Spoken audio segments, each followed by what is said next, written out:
शिव शिव हराय नमः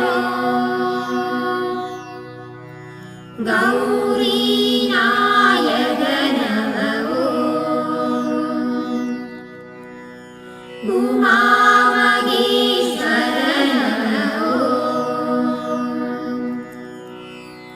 जय जय शंकर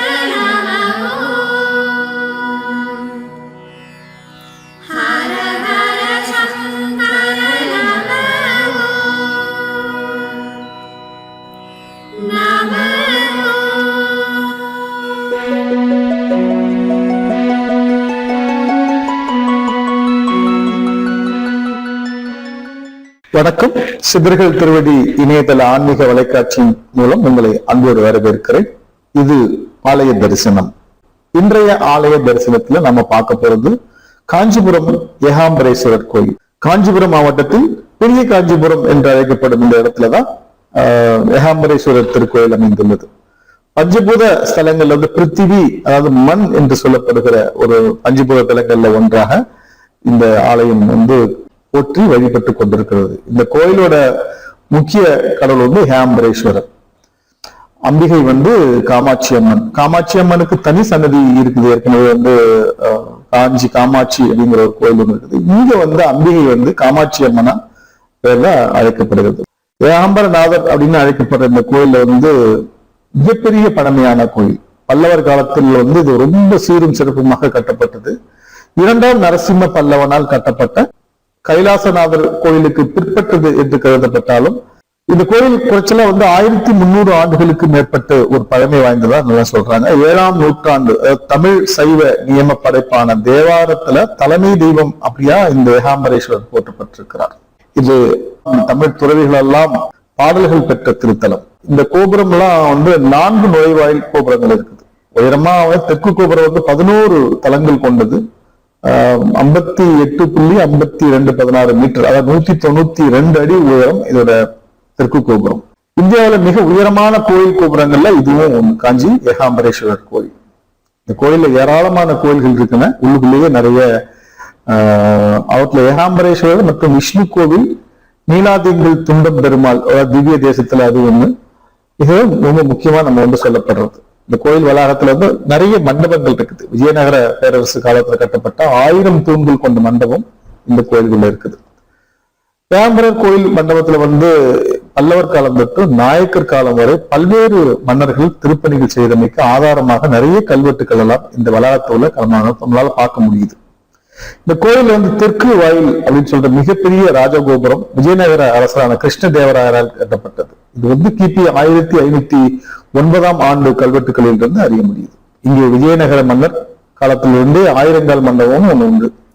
இந்த மண்டபம் அதற்கு முன் வந்து 100 மண்டபமாக இருந்ததாகவும் அதற்கு பின்ன வந்து சோழர்கள் ஆட்சியில இருந்து கட்டப்பட்டு பிற்காலத்தில் திருத்தப்பட்டதாகவும் இந்த வரலாற்று குறிப்புகள் இருக்குது.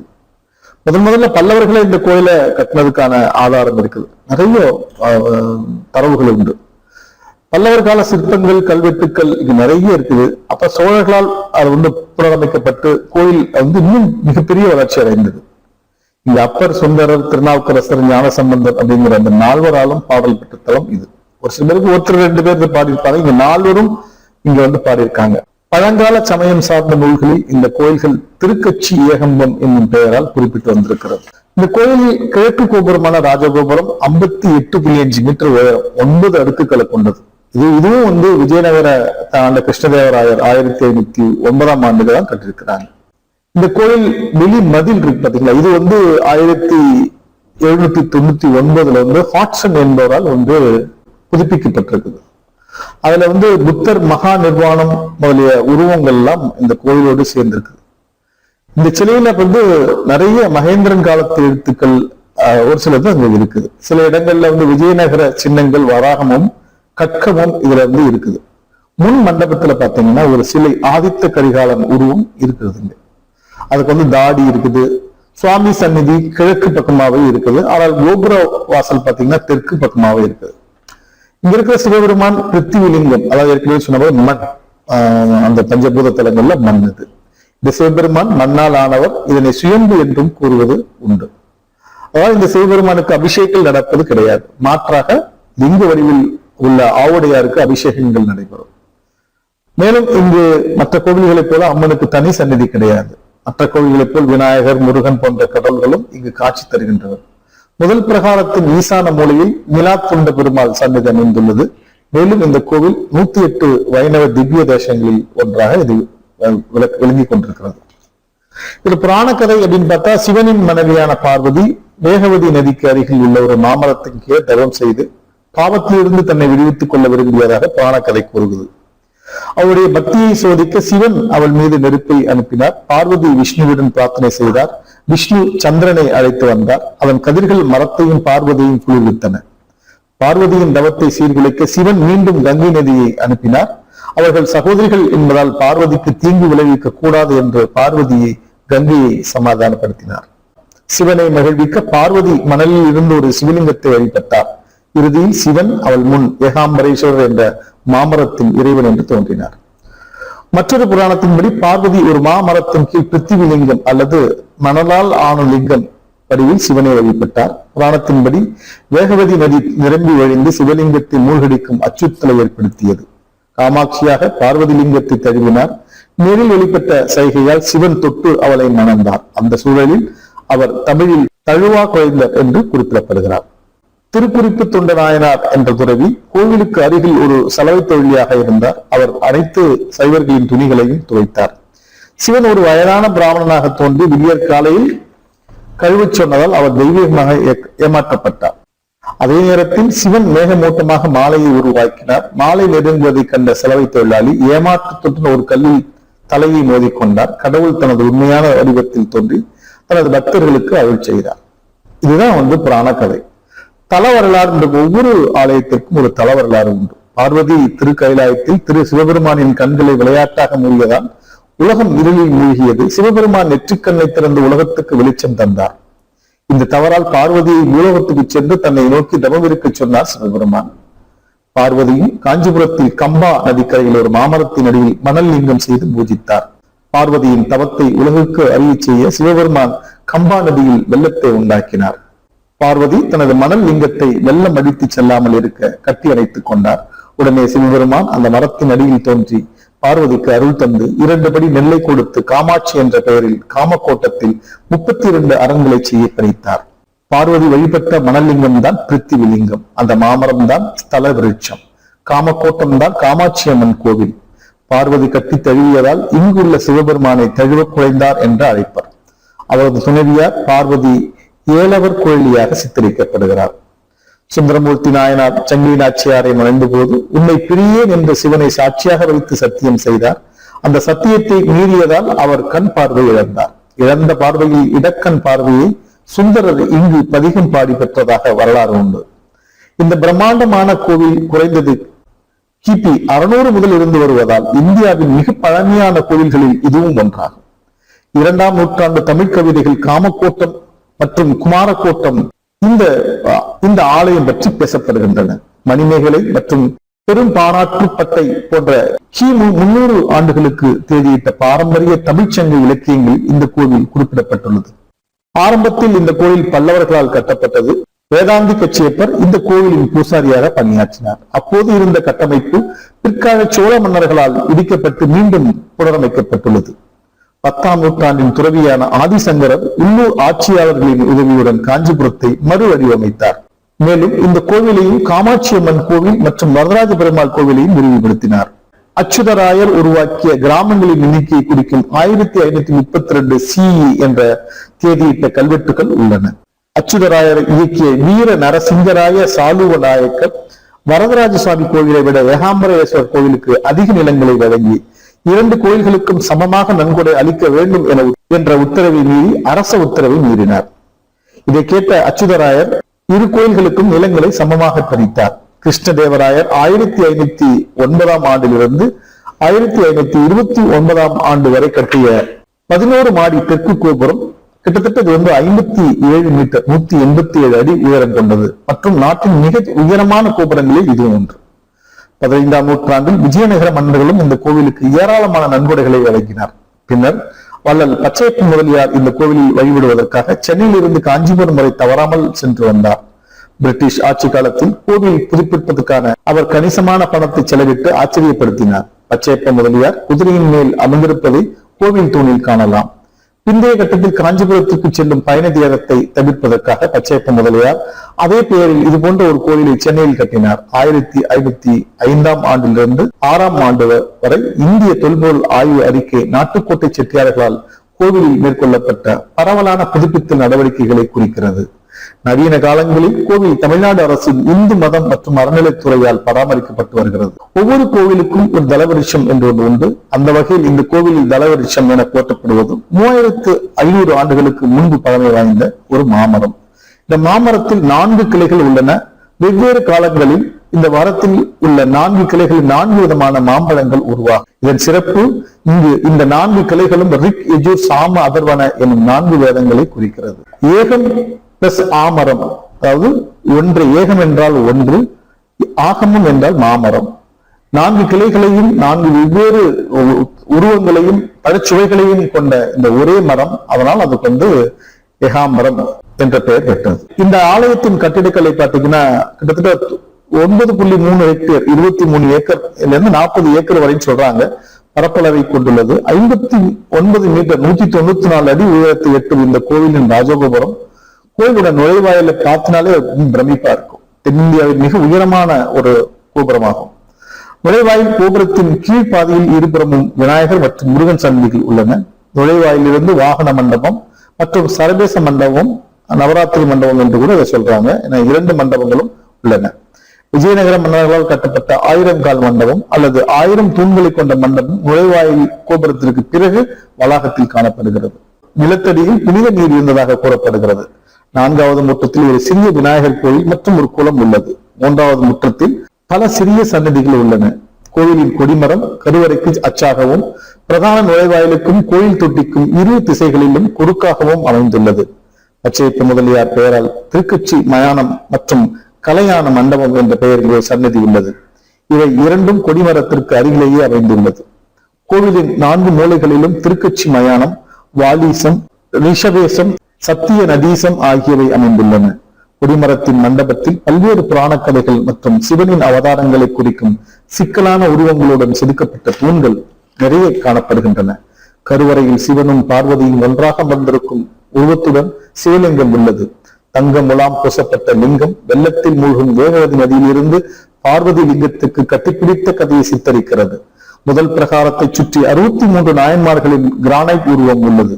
கோவிலின் உட்புற பிரகாரம் சிவலிங்கத்தின் வரிசையால் அலங்கரிக்கப்பட்டுள்ளது. அவற்றில் ஒன்று 1008 சிவலிங்கங்கள் செதுக்கப்பட்ட சகசிரலிங்கம். காஞ்சிபுரத்தில் உள்ள மற்ற அனைத்து சிவன் கோயில்களையும் போல வளாகத்தினுள் பார்வதி தனிச்சன்னதி இல்லை.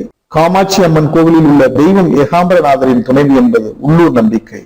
கருவறையில் உள்ள லிங்கத்தின் உருவத்திற்கு பின்னால் சிவன் தழுவ குழைந்த சுவாமியாகவும் பார்வதி ஏலவர் குழலி அம்மனாகவும் சித்தரிக்கப்பட்டுள்ளது. ஒரு தகட்டில் சிவன் மற்றும் பார்வதியின் சித்தரிப்பு உள்ளது. கோயில் வளாகத்திற்குள் மீனா திங்கள் துண்டம் பெருமாள் கோயில் என்ற விஷ்ணுவுக்கு ஒரு சிறிய சன்னதி உள்ளது. விஷ்ணு வாமனனாக பிரார்த்தனை செய்யப்படுகிறார். மேலும் இந்த சன்னதி 108 திவ்ய தேசங்களில் ஒன்றாக ஆழ்வார்களால் போற்றப்படுகிறது. 2வது பிரகாரத்தில் நடராஜருக்கு ஒரு தனி சன்னதி உள்ளது. பஞ்சபூத ஸ்தலம் என்பது 5 சிவாலயங்களை குறிக்கிறது. ஒவ்வொன்றும் இயற்கையின் 5 பிரதான கூறுகளான நிலம், நீர், காற்று, வானம், நெருப்பு ஆகியவற்றின் வெளிப்பாட்டை குறிக்கிறது. பஞ்சம் என்பது 5ஐ குறிக்கிறது. பூதம் என்பது கூறுகள் என்றும், ஸ்தலம் என்பது இடம். இந்த கோயில்கள் அனைத்தும் தென்னிந்தியாவில் அமைந்துள்ளன. இவற்றில் 4 கோயில்கள் தமிழ்நாட்டிலும் 1 ஆந்திர பிரதேசத்திலும் உள்ளன. 5 கூறுகள் 5 லிங்கங்களில் பதிக்கப்பட்டிருப்பதாக நம்பப்படுகிறது. மேலும் கோயில்களில் உள்ள சிவனை குறிக்கும் ஒவ்வொரு லிங்கமும் அவை பிரதிநிதிப்படுத்தும் கூறுகளின் அடிப்படையில் 5 வெவ்வேறு பெயர்களை கொண்டுள்ளன. கோவிலில் சிவன் பிருத்திவி லிங்கத்தின் வடிவத்தில் தன்னை வெளிப்படுத்துவதாக கூறப்படுகிறது.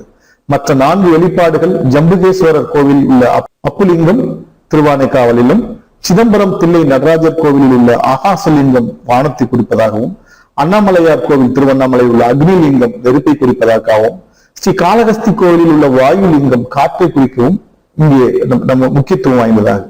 7ஆம் நூற்றாண்டைச் சேர்ந்த தமிழ் சைவ கவிஞரான திருஞான சம்பந்தர் முதல் திருமுறையாக தொகுக்கப்பட்ட தேவாரத்தில் 10 பாடல்களில் ஏகாம்பரேஸ்வரர் போற்றினார். சம்பந்தரின் சமகாலத்தவரான அப்பர் மற்றும் சுந்தரர் ஆகியோர் முறையே 5வது திருமுறை மற்றும் 9வது திருமுறை என தொகுக்கப்பட்ட தேவாரத்தில் 10 பாடல்களில் ஏகாம்பரேஸ்வரரை போற்றினார். தேவாரத்தில் இந்த கோவில் போற்றப்படுவதால் இது சைவ விதியில் குறிப்பிடப்பட்டுள்ள 276 கோயில்களில் ஒன்றான பாடல் பெற்ற ஸ்தலம் என வகைப்படுத்தப்பட்டுள்ளது. 9ஆம் நூற்றாண்டின் தமிழ் துறவியும் கவிஞருமான மாணிக்க வாசகர் தனது எழுத்தில் ஏகாம்பரேஸ்வரரை போற்றினார். இவ்வாறு இந்த கோவிலில் 4 சைவ குறவர்களாலும் போற்றப்படுகிறது. கர்நாடக இசையின் மும்மூர்த்திகளில் ஒருவரான பிரபல நாட்டுப்புற கவிஞர் காஞ்சி கோட்டையப்ப நாயக்கரின் பாடல்களிலும் தலைமை தெய்வமாக இந்த ஏகாம்பரேஸ்வரர் ஆலயம் போற்றப்படுகிறது. இந்த கோவிலில் தினமும் 6 கால பூஜைகள் நடைபெறுகின்றன. மேலும் ஆடி திருமஞ்சனம், ஆடி கிருத்திகை, ஆவணி மூலம், நவராத்திரி, பங்குனி உத்திரம், சித்ரா பௌர்ணமி, வைகாசி விசாகம் போன்ற திருவிழாக்களும் மிக விமரிசையாக கொண்டாடப்பட்டு வருகிறது. காலை 5:30 மணிக்கு உஷத்கலம், காலை 8 மணிக்கு கலசந்தி, காலை 10 மணிக்கு உச்சிக்கலம், மாலை 6 மணிக்கு சாயரக்ஷை, இரவு 8 மணிக்கு 2ஆம் கலம் மற்றும் இரவு 10 மணிக்கு அர்த்த ஜாமம். ஒவ்வொரு சடங்கும் 4 படிகளை கொண்டது. அபிஷேகம், அலங்காரம், நைவேத்தியம் மற்றும் ஏகாம்பரேஸ்வரரின் பீடத்துக்கு தீப ஆராதனை போன்றவை மிகவும் முக்கியமானதாகும். இது மணல் மேட்டால் ஆன லிங்கம் என்பதால் அனைத்தும் கழிவு வேலைகளும் பீடத்திற்கு மட்டுமே செய்யப்படுகின்றன. நாகஸ்வரம் மற்றும் தமிழ் இசையுடன் பூசாரிகளால் வேதங்களில் உள்ள மத அறிவுறுத்தல்களால் வாசிக்கப்பட்டு கோவில் கம்பத்தின் முன் வழிபாட்டாளர்கள் சாஷ்டாங்கமாக வணங்கும் போது இந்த வழிபாடு நடைபெறுகிறது. சோமவாரம் மற்றும் சுக்கிரவாரம் போன்ற வாராந்திர சடங்குகள், பிரதோஷம் போன்ற 15 வாரங்களுக்கு ஒரு முறை நடைபெறும் சடங்குகள் மற்றும் அமாவாசை, கிருத்திகை அல்லது கிருத்திகை நட்சத்திரம், பௌர்ணமி மற்றும் சதுர்த்தி போன்ற மாதாந்திர பண்டிகைகளும் இங்கே நடைபெற்று வருகின்றன. இந்த கோவில் ஆண்டு முழுவதும் டஜன் கணக்கான விழாக்களை கொண்டாடுகிறது. இவற்றில் மிக முக்கியமானது பங்குனி பிரம்மோற்சவம் ஆகும். இது தமிழ் பங்குனி மாதத்தில் மார்ச் மற்றும் ஏப்ரல் மாதங்களுக்கு இடையில் இது 10 நாட்கள் நீடிக்கும் கல்யாணோற்சவம் கொண்டாட்டத்துடன் முடிவடைகிறது. காஞ்சிபுரத்தில் உள்ள அனைத்து கோவில் விழாக்களிலும் இந்த விழா மிகவும் பிரபலமானது. 10 நாட்களில் கோவிலின் தலைமை தெய்வங்களின் பண்டிகை உருவங்கள் கோவிலின் தெருக்களை சுற்றி பல்வேறு மலைகளில் சுமந்து செல்லப்படுகின்றன. 5வது நாளில் காலையில் ஏகாம்பரேஸ்வரர் வெள்ளி மலை நந்தி மற்றும் மாலையில் ராவணேஸ்வர வாகனம் கொண்டு செல்லப்படுகிறார்கள். 6ஆம் நாள் காலையில் 63 நாயன்மார்கள் ஊர்வலமாக எடுத்துச் செல்லப்படுகிறார். மாலையில் ஏகாம்பரேஸ்வரர் வெள்ளித்தேர் திருவிழாவில் கொண்டு செல்லப்படுகிறார். 9ஆம் நாளில் வெள்ளி மாவடி சேவை செய்யப்படுகிறது. இறுதி நாளில் ஏகாம்பரேஸ்வரரின் திருமணம் நடைபெறும் போது கல்யாணோற்சவம் நடைபெறுகிறது. பகலில் திருமணமாகாத பலர் தங்கள் சாதியை பொருட்படுத்தாமல் தெய்வத்துடன் திருமணம் செய்து கொள்கிறார்கள். இந்த நிகழ்வை ஒவ்வொரு ஆண்டும் ஆயிரக்கணக்கான மக்கள் கண்டுகளிக்கிறார்கள். இந்த கோயில் காலை 7 மணி முதல் மதியம் 12 மணி வரை, மாலை 4 மணி முதல் இரவு 8 மணி வரை நடை திறந்திருக்கும். இந்த கோவிலில் அதிகாலை 3:30 முதல் இரவு 4:30 வரை பல்வேறு நேரங்களில் 6 தினசரி சடங்குகள் மற்றும் நாட்காட்டியில் 12 வருடாந்திர திருவிழாக்கள் உள்ளன. தமிழ் மாதமான பங்குனியில், அதாவது மார்ச் ஏப்ரல் மாதத்தில் 13 நாட்கள் கொண்டாடப்படும் பங்குனி உத்திரம் திருவிழா கோவில் மற்றும் நகரத்தின் மிக முக்கிய திருவிழாவாகும். தற்போதைய கொத்து அமைப்பு 9ஆம் நூற்றாண்டில் சோழ வம்சத்தின் போது கட்டப்பட்டது. அதே நேரத்தில் பிற்கால விரிவாக்கங்கள் விஜயநகர ஆட்சியாளர்களால் ஏற்பட்டதாக கூறப்படுகிறது. இந்த கோவிலில் தமிழ்நாடு அரசின் இந்து சமய மற்றும் அறநிலைத்துறையால் பராமரிக்கப்பட்டு வருகிறது. இந்த கோவில் நகரத்தின் மிகப்பெரிய மற்றும் மிக முக்கியமான சுற்றுலா தலங்களில் ஒன்றாகும். காஞ்சிபுரம் சென்னையில் அருகில் உள்ளதால் சென்னை மற்றும் தமிழகத்தின் பல பகுதிகளில் இருந்து பேருந்து வசதி உள்ளது. காஞ்சிபுரத்திற்கு சென்னை, திருப்பதி, அரக்கோணம், செங்கல்பட்டு ஆகிய இடங்களில் இருந்து பயணிகள் ரயில் இயக்கப்படுகின்றன. அருகில் 56 கிலோமீட்டர் தொலைவில் சென்னை விமான நிலையமும் அமைந்துள்ளது. இன்றைய ஆலய தரிசனத்தில் நாம் காஞ்சிபுரம் ஏகாம்பரேஸ்வரர் ஆலயத்தை பற்றி நம்ம பார்த்தோம். சித்தர்கள் திருவடி இணையதள ஆன்மீக வலைக்காட்சியை இதுவரைக்கும் நீங்க சப்ஸ்கிரைப் பண்ணுங்க. கூடவே ஒரு பெல் சிம்பிள் இருக்கும், அதையும் நீங்க பிரஸ் பண்ணுங்க. அப்பதான் நாங்க கொடுக்குற புதிய புதிய காணொலிகள் எல்லாம் உங்களை வந்து சேரும். இந்த காணொலி உங்களுக்கு பிடிச்சிருந்தா ஒரு தம்ப் இம்ப்ரெஷன் கொடுங்க. மேலும் உங்களுடைய கருத்துக்களை கமெண்ட் பாக்ஸில் நாங்கள் எதிர்பார்க்கிறோம். மீண்டும் மற்றும் ஒரு இனிய ஆலய தரிசனத்தில் உங்களை சந்திக்கிறேன். அதுவரை உங்களிடமிருந்து விடைபெறுவது உங்கள் சித்தர்கள் திருவடி சிவபாதசேகரன். வணக்கம்.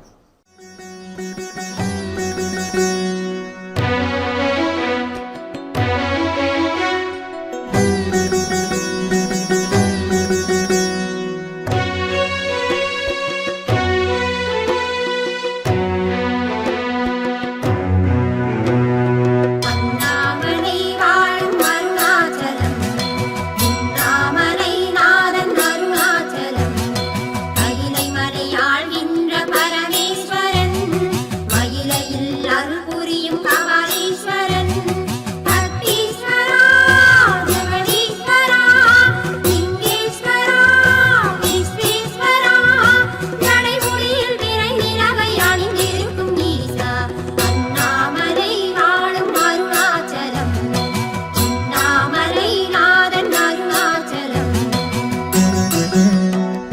கட்டளை